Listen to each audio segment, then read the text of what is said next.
Hi friends, मेरा नाम है रोहन शर्मा और मैं हूं आपका फाइनेंशियल कोच। आज के सेशन में हम डिस्कस कर रहे हैं business quality and competitive mode. जब भी कोई कंपनी आईपीओज में आती है और फंड रेज करना चाहती है तो उस कंपनी की इन डेप्थ नॉलेज लेने के लिए, उस कंपनी की इन डेप्थ डीप ड्राइव करने के लिए हमें उसकी बिजनेस को समझना पड़ेगा। उसका बिजनेस मॉडल कैसा है, कंपनी की ग्रोथ अपॉर्चुनिटीज़ कितनी हैं, ये सब हम इस मॉड्यूल में डिस्कस करना चाहेंगे। आईपीओ एनालिसिस की सीरीज़ में ये सबसे इम्पॉर्टेंट टॉपिक है for the purpose of company selection in IPOs. इस पूरे मॉड्यूल में हम 3-4 चीज़ों को समझने की कोशिश करेंगे। हम बिजनेस मोड या जिसे कॉम्पिटिटिव मोड भी कहा जाता है, 6 डिफरेंट तरीके के कॉम्पिटिटिव मोड्स होते हैं, उनको भी डिस्कस करेंगे इन डिटेल में। दूसरा, TM analysis, total addressable market, मतलब जो भी कंपनी जिस भी इंडस्ट्री को बिलोंग करती है उसमें कितना वाइड बिजनेस अवेलेबल है कैप्चर करने के लिए, उसे कहते हैं टैम। तीसरा, बिजनेस मॉडल क्वालिटी। और चौथा, प्रमोटर की खुद की क्वालिटी चेक्स, वो भी हम देखना चाहेंगे इस पर्टिकुलर सीरीज़ में। इस पर्टिकुलर वर्कआउट में ये चारों जो पार्ट्स हैं ये कंपनी के individual strongness, individual growth prospects को दर्शाने की कोशिश करेगा। सो एक एक पार्ट को डिटेल में लेते हैं और समझने की कोशिश करते हैं दैट बिजनेस क्वालिटी चेक करने के लिए, प्रमोटर चेक करने के लिए how we can look for. So दोस्तों, सबसे पहले हम डिस्कस करते हैं कॉम्पिटिटिव मोड को। कॉम्पिटिटिव मोड का मतलब है कि कंपनी का कोई यूनिक एडवांटेज जो कि कंपनी की मार्केट पोजीशंस और उसके प्रॉफिट्स को सिक्योर करे। जब भी हम कोई बिजनेस करते हैं तो everybody is looking for some competitive advantage, और ये कॉम्पिटिटिव एडवांटेज 6 डिफरेंट कैटेगरीज में आता है। सबसे पहला है इंटेंजिबल एसेट्स। बहुत स्ट्रॉन्ग ब्रांड है आपके पास पेटेंट राइट्स हैं, कॉपी राइट्स हैं, या प्रोप्राइटरी कोई टेक्नोलॉजी है जो औरों के पास नहीं है, that will give you a competitive advantage. High switching cost है, कस्टमर अगर आपसे हट के दूसरी कंपनी में जाएगा तो उसको एक बड़ी वैल्यू पे करनी पड़ेगी, जिसके कारण आपकी जो कस्टमर रिटेंशन है वो काफ़ी तेज़ी से बढ़ेगा। तीसरा है नेटवर्क इफ़ेक्ट। बहुत सारे अगर users same kind of products या सर्विसेज बना रहे हैं बट आप उनसे ज़्यादा वैल्यूबल केस में बना रहे हो, then your network will automatically expand. इसके अलावा आता है कॉस्ट एडवांटेज। अगर आप लोअर कॉस्ट पे प्रोड्यूस कर पा रहे हो अपने कॉम्पिटिटर्स के मुकाबले तो आप एक हायर प्रॉफिट मार्जिन्स अर्न कर पाएंगे और कंपनी बहुत तेज़ी से ग्रो कर पाएगी with that cost advantage. Efficient scale, large scale operations हो सकता है क्या, अगर आपका बहुत लार्ज स्केल ऑपरेशन है तो कॉम्पिटिटर्स बहुत जल्दी आपको मैचअप नहीं कर पाएंगे और कॉम्पिटिशन्स कम रहेगा आपकी कैटेगरी में। इसके अलावा लास्ट कॉम्पिटिटिव एडवांटेज इस गवर्नमेंट या रेगुलेटरी एडवांटेज। कोई लाइसेंस, कोई परमिट, कोई अप्रूवल्स, कोई रेगुलेशंस ऐसी आपको मिल गई है जो कि आपको एक मोनोपोलिस्टिक एडवांटेज दे रही है और आपके कंपटीशन को लिमिट कर रही है। अगर आपकी किसी भी कंपनी में अगर इन 6 में से कोई भी कॉम्पिटिटिव एडवांटेज है तो कंपनी लॉन्ग टर्म में बहुत अच्छे प्रॉफिटेबिलिटीज़ आपको दे सकती है। 2 गुना, 5 गुना, 10 गुना जो वैल्यू है वो आपको मिल सकती है over a period of time. So किसी भी कंपनी, जो कंपनी आईपीओज में आ रही है, उस कंपनी में सबसे इम्पॉर्टेंट बात है कि उसका कॉम्पिटिटिव एडवांटेज आप आइडेंटिफाई करिए। सो अब हम कुछ एग्जांपल्स लेते हैं और समझते हैं कि उसके अंदर क्या कॉम्पिटिटिव एडवांटेज था। सो मोड को आइडेंटिफाई करना बहुत ज़रूरी है और वो मोड का आइडेंटिफिकेशन ड्यूरेबल है कि नहीं है, that is also look for. जैसे हम देख रहे हैं कुछ एग्जांपल्स आपके सामने हैं। हम पहला एग्जांपल ले रहे हैं रेगुलेटरी या गवर्नमेंट मोनोपोली। ये ड्यूरेबिलिटी डिकेड्स तक रहती है। इसकी डिफेंसिबिलिटी, उसका कंपटीशन काफ़ी एक्सटेंसिवली हाई होता है दूसरे वेंडर्स के लिए। जैसे एग्जांपल के तौर पे आईआरसीटीसी अब टिकटिंग तो सिर्फ IRCTC ही करती है, केटरिंग तो सिर्फ IRCTC के पास ही है रेलवेज़ में, तो उनको एक्सक्लूसिविटी का बेनिफिट है।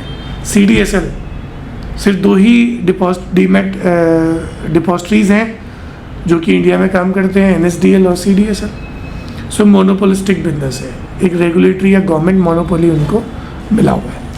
इसके अलावा नेटवर्क इफेक्ट जो लंबे समय तक काम करता है, और अगर एक बार डेवलप हो गया तो ये लंबे समय तक हाईली इस्टेब्लिश रहेगा। जैसे NSE का बहुत बड़ा मार्केट शेयर है ओवरऑल एक्सचेंज इंडस्ट्री में। जोमेटो अनमैच्ड मार्केट शेयर है, और बिजनेस भी एकदम नए तरीके का है, कोई कॉम्पिटिटर नहीं है, और एक अच्छा स्केल ऑलरेडी इन कंपनीज ने ले रखा है।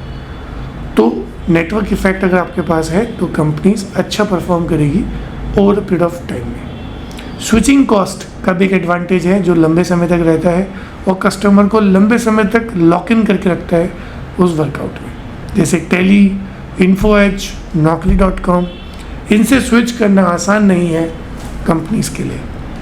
सो स्विचिंग कॉस्ट ज़्यादा होने के कारण भी आप कस्टमर को लंबे समय तक रिटेन करके रख सकते हैं। स्ट्रॉन्ग ब्रांड ये भी लंबे समय तक वर्कआउट करेगी, जैसे एशियन पेंट, पीडीलाइट, जैसे हम फेविकॉल के ब्रांड से भी जानते हैं, टाइटन, ये सभी कंपनीज स्ट्रॉन्ग ब्रांड वैल्यू की बेसिस पे चल रही है। They are the market leaders in their brands.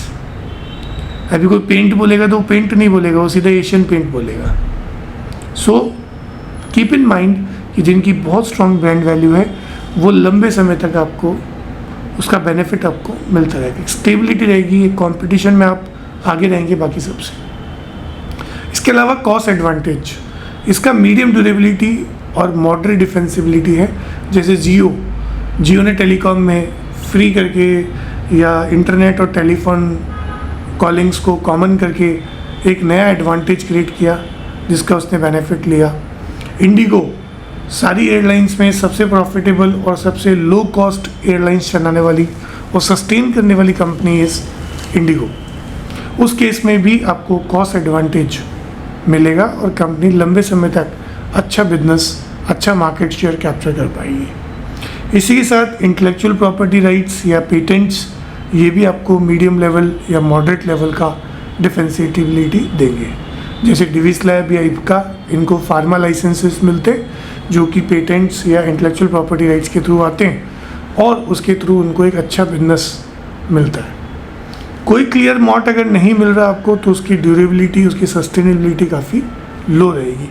तो अगर जेनरिक बिजनेस है और आपको उस बिजनेस में अगर कोई खास एडवांटेज, कॉम्पिटिटिव एडवांटेज नहीं मिल रहा है या बहुत ही टफ कॉम्पिटिशन्स वाली इंडस्ट्री को बिलोंग करती है, तो उस कंपनी में बहुत लंबे समय तक इन्वेस्ट करके बड़े वैल्यूएशंस, मल्टीपल टाइम्स वेल्थ आपकी क्रिएट नहीं हो सकती। उसमें शॉर्ट टर्म बेनिफिट लेके, लिस्टिंग गेन्स लेके आप एग्जिट कर सकते हैं। सो इस एग्जांपल से आपको समझ में आएगा कि स्ट्रॉन्ग मोट होना इम्पॉर्टेंट है, बिकॉज वो डिकेड्स तक आपको अच्छी ग्रोथ, प्रोटेक्शन और आपके अच्छे वैल्यूएशंस आपको प्रोवाइड करता रहेगा। आई होप सो दोस्तों आपको कॉम्पिटिटिव मोड समझ आया होगा और अंडरस्टैंड किया होगा। मेरा मानना है कि जितने भी IPOs पिछले 1-2 साल में आए हैं उनके अंदर आप कॉम्पिटिटिव मोड ज़रूर सर्च करिएगा, क्योंकि कॉम्पिटिटिव मोड जिन भी कंपनीज में रहा है उन्होंने बहुत अच्छा परफॉर्म किया है over a period of long term. खाली लिस्टिंग गेन की बात है तो हम कॉम्प्रोमाइज़ कर सकते हैं, बट अगर आप लॉन्ग टर्म इन्वेस्टमेंट चाह रहे हो IPO शेयर्स का तो कॉम्पिटिटिव एडवांटेज ढूंढना बहुत ज़रूरी होगा। अब दोस्तों बात करते हैं टाइम एनालिसिस का। टाइम एनालिसिस का मतलब है कि ये बताता है कि कंपनी कितनी बड़ी अपॉर्चुनिटी को ग्रैब कर रही है और जिस इंडस्ट्री को बिलोंग करती है उसमें अभी मार्केटेबल साइज कितना बाकी है या कितना बचा है। टाइम टोटल एड्रेसेबल मार्केट को कहा जाता है और टोटल एड्रेसेबल मार्केट्स 2 पार्ट्स में डिवाइडेड है। मान लीजिए हम कहते हैं कि EV बिजनेस आने वाले 5 साल में $300 बिलियन का होगा, तो ये है टैम। उसमें से अब तक कितना बिजनेस हो चुका है वो है SAM. SOM, serviceable obtainable markets. और अब कितना बाकी है उसे कहेंगे serviceable available markets. So 3 parameters हो गए। सबसे पहला पैरामीटर टोटल वैल्यू कितनी है अगले 5 सालों में। दूसरा, उसमें से कितना अटेन कर लिया है हमने, ऑलरेडी अचीव कर लिया है, और कितना बाकी है। जितना अब ज़्यादा बाकी रहेगा उतना ही बेनिफिट उस कंपनी को या उस इंडस्ट्री को मिलेगा। सो 3 लेवल्स में हम इसको इजीली समझ सकते हैं। ये बताता है कि साइज ऑफ अपॉर्चुनिटी कितना है। दूसरा ये बताता है कि कंपनी का ग्रोथ करने का रूम कितना है। जैसे अभी आप देख रहे हैं सोलर बहुत ही फास्ट ग्रोइंग है, ईवी बहुत ही फास्ट ग्रोइंग है, उसमें अभी टैप करने के लिए मार्केट बहुत बड़ा है। अभी तो हमने मान लीजिए 5% या 10% मार्केट ही टैप किया, 90% मार्केट तो अभी अनटैप्ड है। तो जो भी कंपनीज उन इंडस्ट्री में आ रही है और जो फास्ट ग्रो कर रही है, उन कंपनीज़ की वैल्यूएशन, उन कंपनीज़ का लॉन्ग टर्म ग्रोथ आपको बहुत तेज़ मिलने वाला है। बट मान लीजिए कि हम टेलीकॉम इंडस्ट्री की बात करते हैं। टेलीकॉम इंडस्ट्री में ऑलरेडी हाई कॉम्पिटिशन्स है, ऑलरेडी 100 करोड़ से ज़्यादा लोग मोबाइल सिम्स लेके बैठे हैं। तो अब टैम कुछ ज़्यादा बचा नहीं है, टैम ऑलरेडी है बट वो ऑलरेडी अचीव हो चुका है। तो उसमें उसकी कंपनीज़ में बहुत ज़्यादा ग्रोथ मिलने की संभावनाएं कम है। स्टेबल आपको मिलेगा बट कंपटीशन भी हाई है, स्टेबल भी मिलेगा बट वो स्टेबल रिटर्न से आप ले पाएंगे। ऐसा नहीं है कि एयरटेल आपको 10 गुना पैसा बना देगा अगले 5 साल में, नहीं, वो आपको स्टेबल ग्रोथ ही दे पाएगा। सो ये आइडेंटिफाई करना बहुत ज़रूरी है कि कितना वैल्यू बिजनेस इस इंडस्ट्री में जिसमें IPO आया है किसी कंपनी का, उसका कितना वैल्यू बिजनेस बाकी है। इसके अलावा रियलिस्टिक ग्रोथ पोटेंशियल्स भी हमें पता लग जाएंगे। स्ट्रॉन्गर अगर टैम होगा और higher long term valuation potentials भी आपको देखने को मिलेंगे। सो चलिए टैम के भी कुछ एग्जांपल्स देखते हैं और समझने की कोशिश करते हैं। जैसे fintech companies, fintech India total $150 billion का टोटल अवेलेबल मार्केट है बाय 2026, जिसमें से अभी तक हम 50 बिलियन कैप्चर कर चुके हैं। इसका मतलब 67% अभी भी अनटच्ड है। मतलब एक अच्छी खासी अपॉर्चुनिटी फिनटेक के अंदर अवेलेबल है। ईवी को सिस्टम्स में टोटल एड्रेसेबल मार्केट 2030 तक $206 बिलियन का है। अभी करंटली हमने $5 बिलियन को ही कैप्चर किया है। मतलब 97% अभी अवेलेबल है, जो कि अभी कैप्चर होना बाकी है। एडटेक, एजुकेशन इन टेक्नोलॉजी, ये टेक बेस्ड एजुकेशंस, उसका जो टोटल 2026 तक 30 बिलियन तक का वर्कआउट है और उसमें ऑलमोस्ट 6 बिलियन ही हम कैप्चर करें। इसका मतलब है 80% अभी अवेलेबल है। D2C brand, direct to customer brands, उसका टाइम अभी 100 बिलियन है, जिसको अभी तक हमने 12 बिलियन तक ही कवर किया है, which is 88% is available. Health care tech 372 billions का 2030 तक मार्केट है। अभी तक हमने सिर्फ 15 बिलियन को ही कैप्चर किया है। 96% मार्केट अवेलेबल है। एग्रीटेक 35 बिलियन का मार्केट है, 3 बिलियन ही हमने कैप्चर किया है। 91 बिलियन अवेलेबल है। सो जितना ज़्यादा टाइम होगा उतना अच्छा वर्कआउट आपको देखने को मिलेगा, उतनी अच्छी ग्रोथ आपको देखने को मिलेगी। सो दोस्तों, अब हम बात कर रहे हैं तीसरे मेजर पार्ट पे, जिसका नाम है business quality check. Business quality हमें ये बताती है कि बिजनेस कितने समय तक स्ट्रांगली सस्टेनेबल और स्केलेबल हो सकता है उस पार्ट पे। बिजनेस के 6 ऐसे इंपॉर्टेंट चेक्स हैं जो आप चेक कर सकते हैं।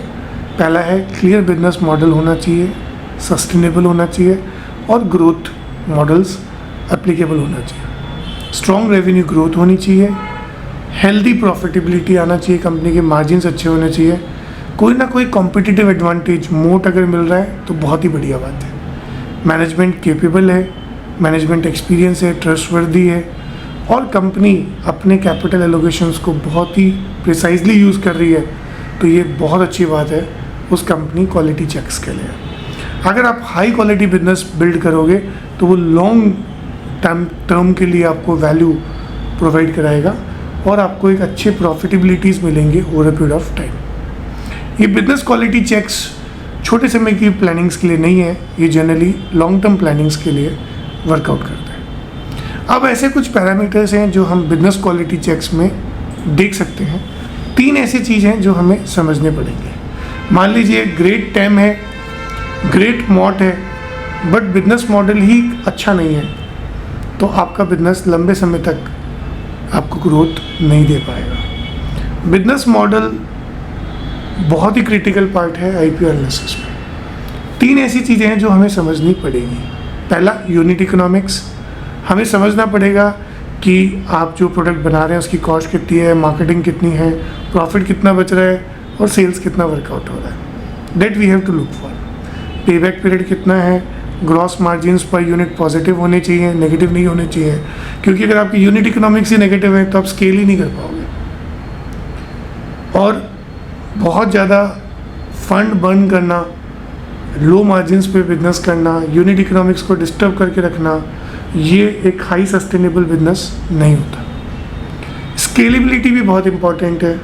आज की तारीख में एआई है, इतना सारा टेक्नोलॉजी है, तो आपको अपने बिजनेस को लाइट एसेट मॉडल पे रखना पड़ेगा। कम पैसे में ज़्यादा स्केल कैसे ग्रैब हो सकता है, ये सोचने की कोशिश करिए। नए मॉडल ऑफ बिजनेस को डेवलप करिए।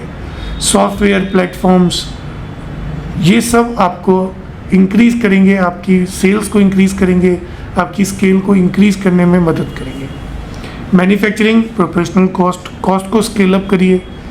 क्या कंपनी 2x कॉस्ट से कम में 10x कस्टमर्स बना सकती है? ऐसा कोई मॉडल देखिए, चेक करिए कि कोई ना कोई ऐसा वर्कआउट मिल जाए। और ग्रॉस मार्जिन एक्सपेंशन स्केल के साथ में पॉजिटिव रहना चाहिए। अगर हम स्केल बढ़ा रहे हैं तो economy of benefit of cost भी हमें मिलना चाहिए और उससे ग्रॉस मार्जिन भी बढ़ना चाहिए। ऐसा नहीं है कि खाली सेल्स बढ़ रही है बट ग्रॉस मार्जिन नहीं बढ़ रहा, तो कंपनी बहुत लंबे समय तक ग्रो नहीं कर पाएगी। तीसरा है रेवेन्यू क्वालिटी। आप जो भी बिजनेस कर रहे हैं उसमें रिकरिंग बिजनेस कितना है। कुछ सब्सक्रिप्शन मॉडल है, दैट इज़ वेरी गुड, क्योंकि सब्सक्रिप्शन मॉडल से प्रोडक्टिबिलिटी रेवेन्यूज़ बहुत इजीली आता है। लॉन्ग टर्म कॉन्ट्रैक्ट से रेवेन्यू वाइबिलिटी पता लगती है। कस्टमर रिटेंशन अगर 70% से ज़्यादा है तो ये बहुत ही अच्छा बिजनेस है टू डू। और रेवेन्यू अगर टॉप 5 क्लाइंट से 50% से कम है तो ये कंसंट्रेशंस को भी कम करता है, डिपेंडेंस को भी कम करता है। सो बिजनेस मॉडल में यूनिट इकोनॉमिक्स, स्केलेबिलिटी और रेवेन्यू क्वालिटी, इन तीनों को समझना जरूरी है। अब हम बात करते हैं last quality check, which is promoters quality check. जो भी प्रमोटर्स कंपनी को चला रहे हैं, अगर स्ट्रॉन्ग पीपल कंपनी के पीछे रहेंगे तो कंपनी का विज़न, कंपनी का कैपेबिलिटीज़ आने वाले समय में बहुत अच्छा होगा।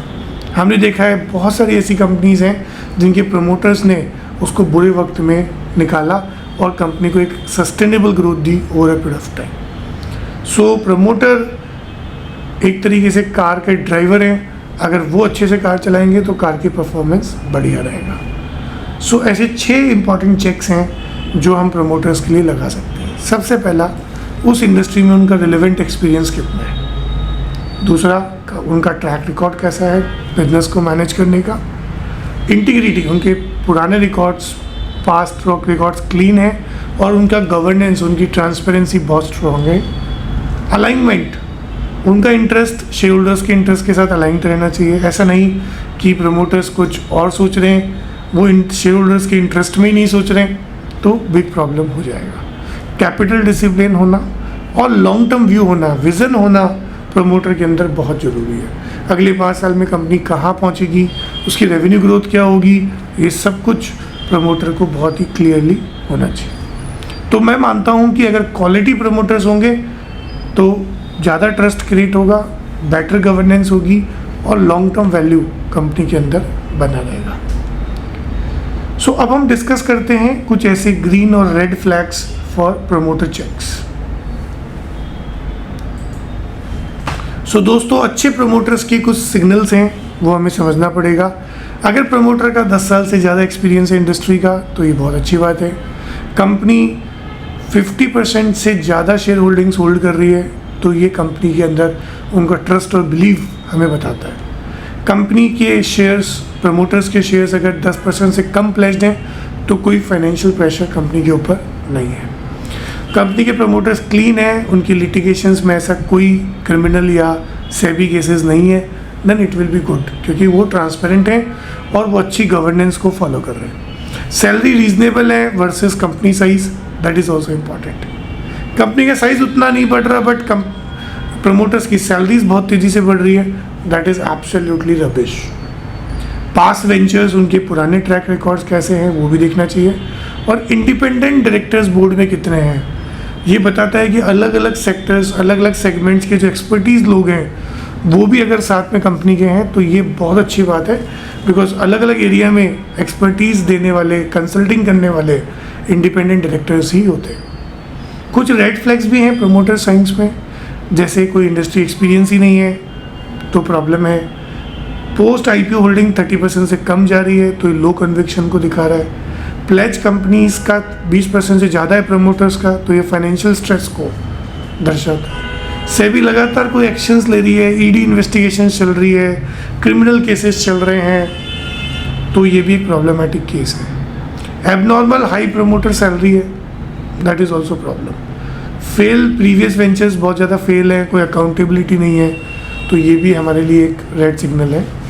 और related party transactions unusually high है, तो आपको बहुत संभल के उस कंपनी में वर्कआउट करना पड़ेगा। सो ये 4 ऐसे चेक्स थे हमारे पास जो हम की टेकअवेज आज लेके जा रहे हैं सेशंस में। सबसे पहला, मोट मींस कॉम्पिटिटिव एडवांटेज, जो लॉन्ग टर्म बेनिफिट्स करेगा और हमें प्रोटेक्ट करेगा एक्सेसिव कंपटीशन से। दूसरा, strongest moat, regulatory monopolies, network effect, switch cost, then brand, ये सब कुछ इंपॉर्टेंट स्ट्रॉन्ग मोड्स होते हैं हमारे लिए। टाइम एनालिसिस हमें बताएगा कि कंपनी की वैल्यूएशंस अगर 10% ऑफ द टाइम से ज़्यादा हैं तो ये बहुत ही स्ट्रॉन्ग ग्रोथ वर्कआउट करेगा। यूनिट इकोनॉमिक्स भी ध्यान रखनी पड़ेगी, प्रमोटर्स के भी कुछ सिग्नल्स हैं, पैरामीटर्स हैं, वो भी हमें ध्यान रखने पड़ेंगे। जैसे पेटीएम में हम देख रहे थे कि कोई इम्पॉर्टेंट मोड नहीं था, क्योंकि गूगल पे, फ़ोनपे सब ऑलरेडी थे। भारत पे IRCTC का एक स्ट्रॉन्ग मोड था, बिकॉज उसमें गवर्नमेंट मोनोपोली था, इसलिए उसके जो परफॉर्मेंस है वो आपको बहुत अच्छे देखने को मिले। सो आई होप सो आपको समझ आया होगा बिजनेस क्वालिटी चेक करने के लिए। आज का होमवर्क सिर्फ यही है कि पिछले जो भी अच्छे IPOs गए हैं या बुरे IPOs गए हैं उनके अंदर ये बिजनेस क्वालिटी, प्रमोटर चेक या कॉम्पिटिटिव मोड था या नहीं था, इसको आइडेंटिफाई करिए, और इसी तरीके के इम्पॉर्टेंट एनालिसिस समझने के लिए, सीरीज़ ऑफ वीडियोस को देखने के लिए स्किल इन्वेस्ट को डाउनलोड करें, जिससे आप बहुत सारे फ्री कोर्सेज और बहुत ही डीपर अंडरस्टैंडिंग्स आप ले पाएंगे स्टॉक इन्वेस्टिंग्स में। सो आज के लिए इतना ही। आप सभी को नमस्कार और हैव ए नाइस डे।